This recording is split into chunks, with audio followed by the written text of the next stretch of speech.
In stories, your hook can make or break your story for a new audience.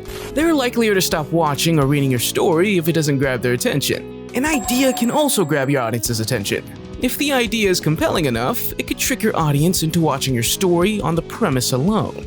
These elements all ring true in Rent a Girlfriend. Stay tuned as we dive into the first season to see what makes it so addictive, and whether the story sustains interest beyond the initial hook.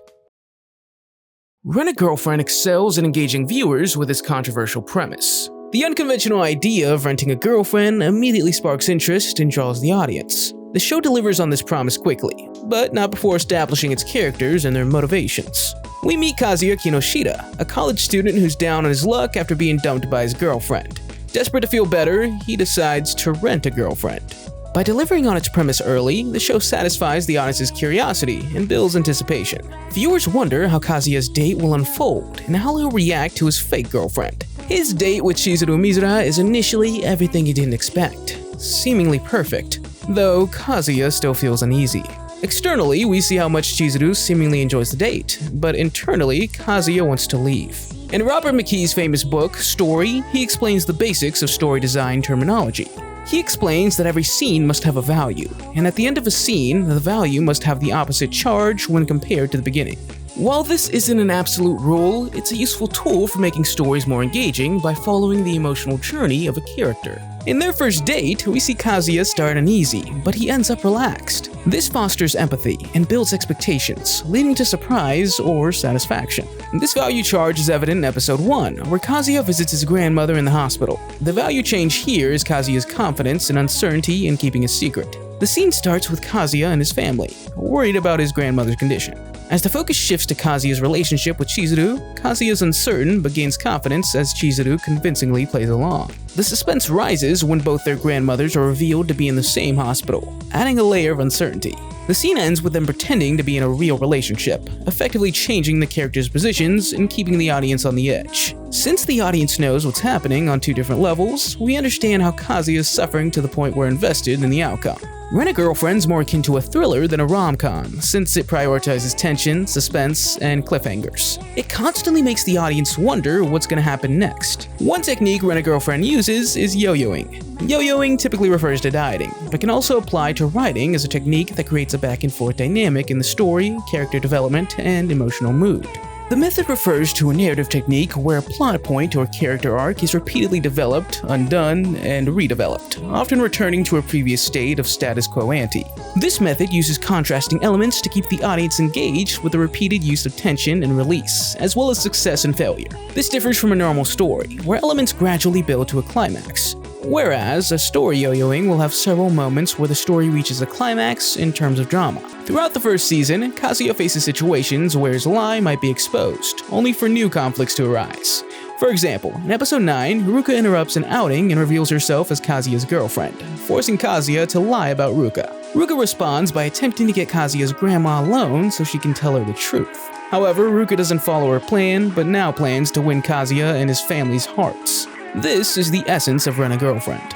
Constantly raise the stakes, introduce new elements, and make characters jump through hoops. Like a yo-yo, we constantly shift from new development to the next, with each element treated with high stakes. However, this method can falter if conflicts are forced without proper characterization, and Rent a Girlfriend sometimes struggles with this. For instance, Chizuru's decisions don't always align with her character, such as accompanying Kazuya to the hospital when it doesn't seem necessary.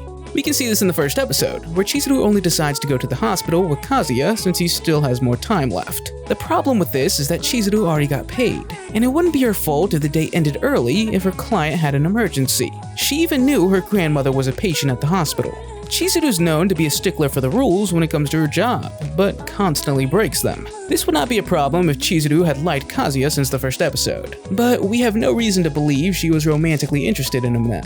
Chizuru willingly puts herself in situations where it doesn't make sense for her character, but makes sense in terms of yo-yoing the audience. We see this clearly in episode 11. Kazuya goes on a date with Sumi to help her get more comfortable with her job. Things go well, but in classic Rent a Girlfriend fashion, a group of guys starts harassing Sumi. Kazuya handles the situation perfectly and helps Sumi.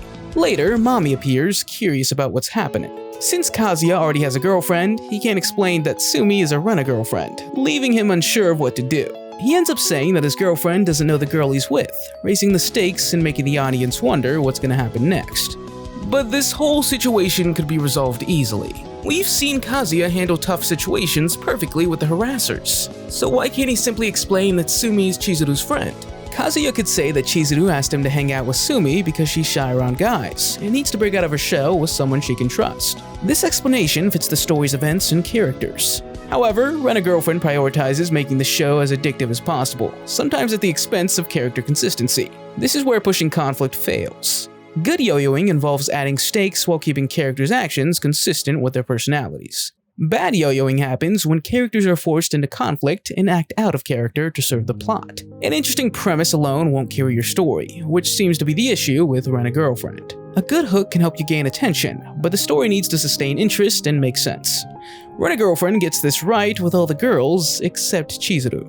Mommy's actions are understandable. She's manipulative, an instigator, and envious. She probably doesn't care about Kazuya, but controlling him makes her feel good. Ruka, having been a Rent-A-Girlfriend for some time, is looking for someone to make her feel alive.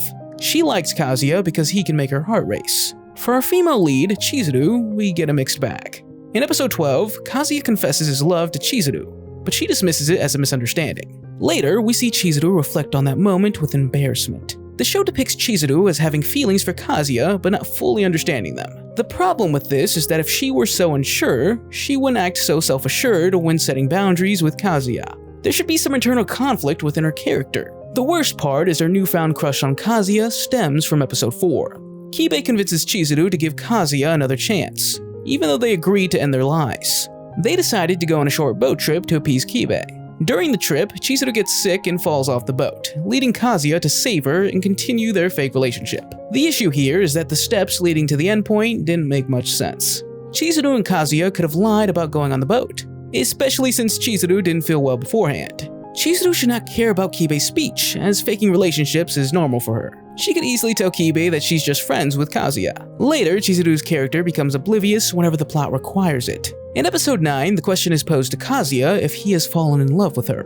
From her perspective, this question is ridiculous. Of course Kazuya would fall in love with her. He picked her as a girlfriend and he's lonely. But she takes his word as if he's the type to readily express his feelings, which she knows he struggles with. Even later, in the same episode, Chizuru asked Kazuya how Ruka could find out their plans for the day. Kazuya denies knowing, but Chizuru can tell he's lying. In both situations, Chizuru should be able to tell that Kazuya is lying, but the story makes her oblivious when it suits the plot. Overall, Rent-A-Girlfriend Season 1 is an intriguing introduction with a strong premise, but occasional character inconsistencies. It keeps the audience engaged with cliffhangers and high-stakes scenes, even using classic tropes like the love triangle. If you overlook the issues, Rent-A-Girlfriend is an entertaining ride.